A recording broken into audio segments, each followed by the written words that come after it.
சக்தியுடன் இணைந்திருங்கள். அடுத்து வருவது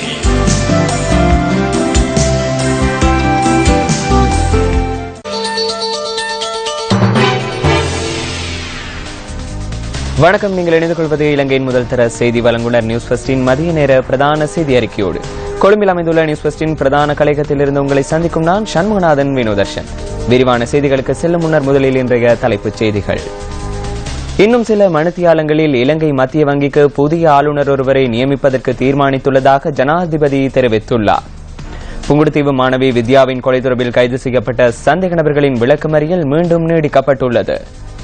மட்டக்களப்பு மேற்கு கல்வி வலயத்திற்குட்பட்ட பல பாடசாலைகளின் ஆசிரியர்களுக்கு இந்த மாதத்திற்கான மாதச் சம்பளம் வழங்கப்படவில்லை என குற்றம் சாட்டப்பட்டுள்ளது. இனி விரிவான செய்திகள். இன்னும் சில மணித்தியாலங்களில் இலங்கை மத்திய வங்கிக்கு புதிய ஆளுநர் ஒருவரை நியமிப்பதற்கு தாம் தீர்மானித்துள்ளதாக ஜனாதிபதி மைத்ரிபால சிறிசேன தெரிவித்துள்ளார். கிராந்தரக்கோட்டை பகுதியில் நடைபெற்ற நிகழ்வொன்றில் கலந்து கொண்டு உரையாற்றிய போதே ஜனாதிபதி இதனை கூறியுள்ளார். மத்திய வங்கியின் தற்போதைய ஆளுநர் அர்ஜுன் மகேந்திரனின் பதவிக்காலம் நாளையுடன் நிறைவடைய உள்ளமை குறிப்பிடத்தக்கது. யாழ் புங்குடுதீவு மாணவி சிவலோகநாதன் வித்யா கூட்டு வன்புணர்விற்கு உட்படுத்தப்பட்டு கொலை செய்யப்பட்ட சம்பவத்தின் சந்தேக நபர்கள் 12 விளக்கமறியல் தொடர்ந்தும் நீடிக்கப்பட்டுள்ளது. ஊர்காவற்றுறை நீதவான் AMM ரியாலினால் சந்தேக நபர்கள் விளக்கமறியலில் இன்று மீண்டும் நீடிக்கப்பட்டுள்ளது. அதற்கமைய சந்தேக நபர்கள் 12 பேரும் எதிர்வரும் 13ஆம் திகதி வரை விளக்கமறியலில் வைக்கப்பட்டுள்ளனர். இன்றைய வழக்கு விசாரணையின் போது சந்தேக நபர்கள் 12 பேரும் நீதிமன்றத்தில் ஆஜர்படுத்தப்பட்டிருந்தனர். மாணவி வித்யா படுகொலை செய்யப்பட்ட சம்பவத்தின் மரபணு பரிசோதனை அறிக்கை ஏற்கனவே குற்ற புலனாய்வு திணைக்களத்தினரால் நீதிமன்றத்தில் சமர்ப்பிக்கப்படவுள்ளமை குறிப்பிடத்தக்கது. புங்குடுதீவு மாணவி வித்யா கடந்த வருடம் மே மாதம் கூட்டு வன்புணர்விற்குட்படுத்தி கொலை செய்யப்பட்டிருந்த நிலையில் சடலமாக மீட்கப்பட்டதை அடுத்து நாடளாவிய ரீதியில் எதிர்ப்பு நடவடிக்கைகள் முன்னெடுக்கப்பட்டமை குறிப்பிடத்தக்கது. அகில இலங்கை வர்த்தக சம்மேளனத்துடன் இணைந்து பண்டாரவளை ஐக்கிய வர்த்தக சங்கத்தின் ஏற்பாட்டில் வெட்வரி அதிகரிப்புக்கு எதிரான எதிர்ப்பு பேரணி ஒன்று இன்று முன்னெடுக்கப்பட்டது. வெட்வரி அதிகரிப்பினால் வர்த்தகர்கள் எதிர்நோக்கியுள்ள பிரச்சினைகளை அரசின் கவனத்திற்கு கொண்டுவரும் நோக்கில் இந்த எதிர்ப்பு பேரணி ஏற்பாடு செய்யப்பட்டிருந்தது. குறுகிய காலத்தில் அறிமுகப்படுத்தப்பட்ட வரியானது வெட்வரியானது 15% என்பது அது எந்த வகையில் அறவிடப்பட வேண்டும், அது எந்த வகையில் அரசாங்கத்துக்கு கட்ட வேண்டும் என்பது எந்த விதமான ஒரு தெளிவும் இல்லாமல் இருக்கின்றது.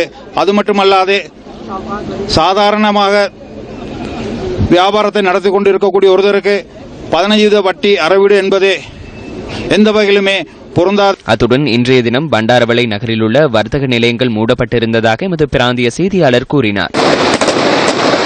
இதேவேளை அத்தியாவசிய பொருட்களுக்கு அறவிடப்படும் வெட்வரிக்கு எதிராக பதுளை நகரில் இன்று கடையடைப்பு போராட்டம் முன்னெடுக்கப்பட்டது. பதுளை வர்த்தக ஒன்றியத்தினால் இந்த போராட்டம் முன்னெடுக்கப்பட்டது. மட்டக்களப்பு கல்வி வலயத்தைச் சேர்ந்த ஆசிரியர்கள் கவனஈர்ப்பு போராட்டம் ஒன்றை இன்று முன்னெடுத்தனர். கடந்த காலங்களில் கஷ்ட பிரதேசங்களில் தாம் கடமையாற்றிய போதிலும் மீண்டும் தமக்கு கஷ்ட பிரதேசங்களிலேயே இடமாற்றம் வழங்கப்பட்டுள்ளதாக போராட்டத்தில் ஈடுபட்ட ஆசிரியர்கள் கூறினர்.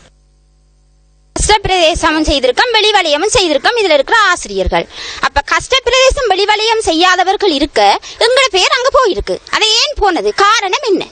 யுத்தம் படி நடந்த பிரதேசத்துல நாங்க போனங்களை தூக்கி இருக்கு, போகாதாக்களை வச்சிருக்கு. அதுக்கான காரணம் என்ன? எங்களுக்கு அந்த காரணம் சொல்லணும். எங்களுக்கு பொதுவாக கஷ்ட பிரதேசம் செய்தவர்களின் பட்டியல் தான் வேண்டும் என்று திரட்டப்பட்டது எங்களுக்கு பெரிய ஒரு ஆச்சரியத்தை ஏற்படுத்திவிட்டது. அத்தோடு நாங்கள் குறிப்பாக என்னை பொறுத்தவரை பட்டிருப்பு கல்வி வலயத்திலே மிக நீண்ட தூரத்தில் காணப்படுகின்ற அந்த பாடசாலையை கற்பித்துவிட்டு மீண்டும் ஒரு ஆற்றை கடந்து கற்பிக்க வேண்டிய ஒரு துப்பாக்கிய சூழ்நிலையில் மிக நீண்ட காலம் அதிகஷ்ட பிரதேசத்தில் சேவையாற்றி குறித்த சேவை காலத்தை பூர்த்தி செய்த பின்னர் இவ்வாறான இடமாற்றம் எங்களுக்கு வந்திருப்பது மிகவும் வேதனைக்குரிய விடயமாக காணப்படுகின்றது. மட்டக்களப்பு கல்வி வலய பணிமனைக்கு முன்பாக இந்த கவனஈர்ப்பு போராட்டம் முன்னெடுக்கப்பட்டதுடன் பிரதி கல்வி பணிப்பாளரிடம் மகஜர் ஒன்றும் கையளிக்கப்பட்டது. இதேவேளை மட்டக்களப்பு மேற்கு கல்வி வலயத்திற்குட்பட்ட பல பாடசாலைகளின் ஆசிரியர்களுக்கு இந்த மாதத்திற்கான மாதச் சம்பளம் வழங்கப்படவில்லை என குற்றம் சாட்டப்பட்டுள்ளது. சுமார் 140 ஆசிரியர்களுக்கு உரிய திகதியில் மாதச் சம்பளம் கிடைக்கவில்லை எனவும் மேற்கு கல்வி வலய ஆசிரியர்கள் தெரிவித்துள்ளனர். உரிய திகதியில் மாத சம்பளம் கிடைக்காததன் காரணமாக பொருளாதார சிக்கல்களை எதிர்நோக்க நேரிட்டுள்ளதாகவும் ஆசிரியர்கள் குறிப்பிட்டுள்ளனர். மட்டக்களப்பு மேற்கு கல்வி வலய ஆசிரியர்களின் குற்றச்சாட்டு தொடர்பில் வலயத்திற்கு பொறுப்பான கணக்காளரான ராசையா சிவகுமாரிடம் நியூஸ் ஃபர்ஸ்ட் வினவியது. குறித்த ஆசிரியர்களால் வழங்கப்பட்டுள்ள வங்கிக் கணக்கு தொடர்பான தரவுகளில் காணப்பட்ட குளறுபடிகள் காரணமாக சம்பளத்தை வைப்பிலிடுவதில் சிக்கல் ஏற்பட்டுள்ளதாக கணக்காளர் குறிப்பிட்டுள்ளார். வைப்பிலிடப்பட்ட காசோலைகள் நிராகரிக்கப்பட்டுள்ளதால் அதனை திருத்தி அமைப்பதற்கு 4 நாட்கள் தேவைப்பட்டதாகவும் இன்று மாலைக்குள் ஆசிரியர்களுக்கான சம்பளம் வைப்பிலிடப்படும் எனவும் அவர் கூறியுள்ளார். பாதிக்கப்பட்ட 140 ஆசிரியர்களில் 75 பேருக்கான காசோலை ஏற்கனவே வழங்கப்பட்டுள்ளதாகவும் ஏனைய 65 ஆசிரியர்களுக்கான சம்பள பணம் இன்று வழங்கப்படும் எனவும் மட்டக்களப்பு மேற்கு கல்வி வலய கணக்காளர் ராசையா சிவகுமார் நியூஸ் ஃபர்ஸ்டுக்கு தெரிவித்துள்ளார். யாழ்ப்பாணம் வேம்பராய் பகுதியில் இடம்பெற்ற வாகன விபத்தில் ஒருவர் உயிரிழந்துள்ளார். மீசாலை புத்தூர் வீதியில் வேம்பராய் சந்தியில் இடம்பெற்ற இந்த வாகன விபத்தில் மேலும் 2 காயமடைந்துள்ளனர். காயமடைந்தவர்கள் சாவகச்சேரி ஆதார வைத்தியசாலையில் அனுமதிக்கப்பட்டுள்ளதாக எமது பிராந்திய செய்தியாளர் குறிப்பிட்டுள்ளார். கனரக வாகனம் ஒன்று வேக கட்டுப்பாட்டை இழந்து மோட்டார் சைக்கிள் ஒன்றுடன் மோதி நேற்று மாலை இந்த விபத்து இடம்பெற்றுள்ளது. விபத்தில் மட்டுவில் பகுதியைச் சேர்ந்த 36 வயதான ஒருவரை உயிரிழந்துள்ளார். சம்பவம் தொடர்பான மேலதிக விசாரணைகளை கொடிகாமம் போலீசார் மேற்கொண்டு வருகின்றனர். மஸ்கெலியா கவரவில தோட்டத்தில் கஞ்சாவுடன் பெண் ஒருவர் கைது செய்யப்பட்டுள்ளார். கைது செய்யப்பட்டுள்ள சந்தேக நபரை ஹட்டன் நீதவான் நீதிமன்றத்தில் ஆஜர்படுத்த நடவடிக்கை எடுக்கப்பட்டுள்ளதாக போலீசார் தெரிவித்தனர். சுமார் 11 கிராம் கஞ்சாவுடன் குறித்த பெண் நேற்று மாலை கைது செய்யப்பட்டுள்ளார். விசேட அதிரடிப்படையினருக்கு கிடைத்த தகவலுக்கு அமைய சந்தேக நபரான பெண் கைது செய்யப்பட்டதாக போலீசார் கூறினர். சம்பவம் தொடர்பில் மஸ்கெலியா போலீசார் மேலதிக விசாரணைகளை மேற்கொண்டு வருகின்றனர். உயர்கல்வி மற்றும் பெருந்தெருக்கள் அமைச்சர் லக்ஷ்மண் கிரியல்ல நேற்று உடப்பு பிரதேசத்திற்கு விஜயம் மேற்கொண்டார். அமைச்சர் உடப்பு வட பத்திரிகாலயம்மன் ஆலயத்திற்கு சென்றதுடன் அங்கு விசிற வழிபாட்டிலும் ஈடுபட்டார். பின்னர் உடப்பையும் ஆண்டிமுனையையும் இணைக்கும் பாலம் ஒன்றை அமைப்பது தொடர்பில் மக்களுடன் அமைச்சர் கலந்துரையாடினார். இந்த நிகழ்வில் மக்கள் பிரதிநிதிகள் சிலரும் கலந்து கொண்டனர். யட்டியாந்தோட்டை அமனாவல பிரதேச வைத்தியசாலையை புனரமைத்து தருமாறு பிரதேச மக்கள் கோரிக்கை விடுக்கின்றனர். பல கட்டிடங்களை கொண்ட இந்த வைத்தியசாலையில் சிகிச்சைகளை மேற்கொள்ள போதுமான அளவு வசதிகள் இன்மையாலும் கடமைக்கென ஒரே ஒரு வைத்தியர் மாத்திரமே இருப்பதாலும் தாம் பல சிரமங்களை எதிர்நோக்குவதாக இப்பகுதி மக்கள் அங்கலாய்க்கின்றனர். இதனால் மருத்துவ தேவைகளின் நிமித்தம் தமக்கு பல கிலோமீட்டர்களுக்கு அப்பால் உள்ள யட்டியாந்தோட்டை வைத்தியசாலைக்கு அல்லது நாவலப்பிட்டிய வைத்தியசாலைக்கு செல்ல வேண்டிய நிலை ஏற்பட்டுள்ளதாக விசனம் தெரிவிக்கின்றனர். யட்டியாந்தோட்டை வைத்தியசாலை அபிவிருத்தி செய்யப்பட்டால் 4000க்கும் அதிகமான மக்கள் நன்மை அடைவார்கள். தயாராகுங்கள், மீண்டும் சிந்தியுங்கள்.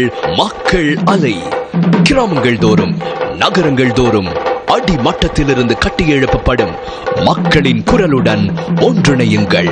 ஜூலை மாதம் 2ஆம் தேதி சனிக்கிழமை நாட்டின் 4 இடங்களில்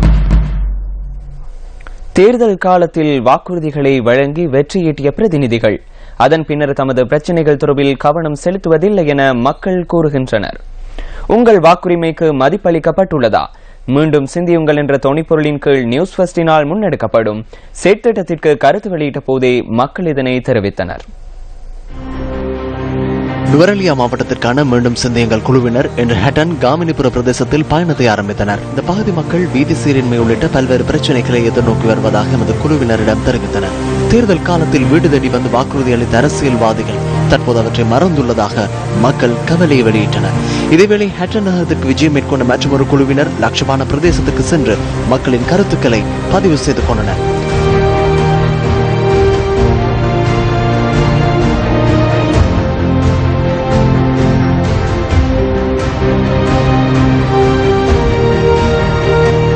களுத்துறை மாவட்டத்திற்கு விஜயம் மேற்கொண்ட எமது குழுவினர் மத்துகம மடவல ஸ்ரீ சுதர்ஷனாராமிய விகாரையில் இடம்பெற்ற வழிபாட்டு நிகழ்வுகளின் பின்னர் பயணத்தை ஆரம்பித்தனர்.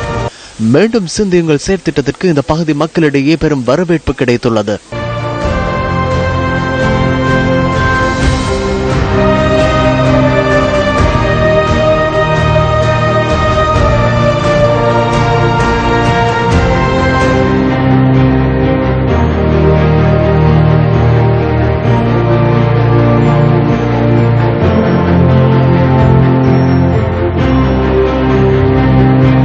களுத்துறை இங்கிரிய நாச்சிமலைக்கு சென்ற எமது குழுவினர் மக்கள் எதிர்நோக்கும் பிரச்சனைகளை செய்வதறியாத மலையுச்சியில் வசித்து வருகின்ற மக்களை தேடி எமது குழுவினர் பயணத்தை ஆரம்பித்தனர். இங்கு வசித்து வரும் மக்கள் தமது நிலைமையை மீண்டும் சிந்தியுங்கள் குழுவினருக்கு தெளிவுபடுத்தினர்.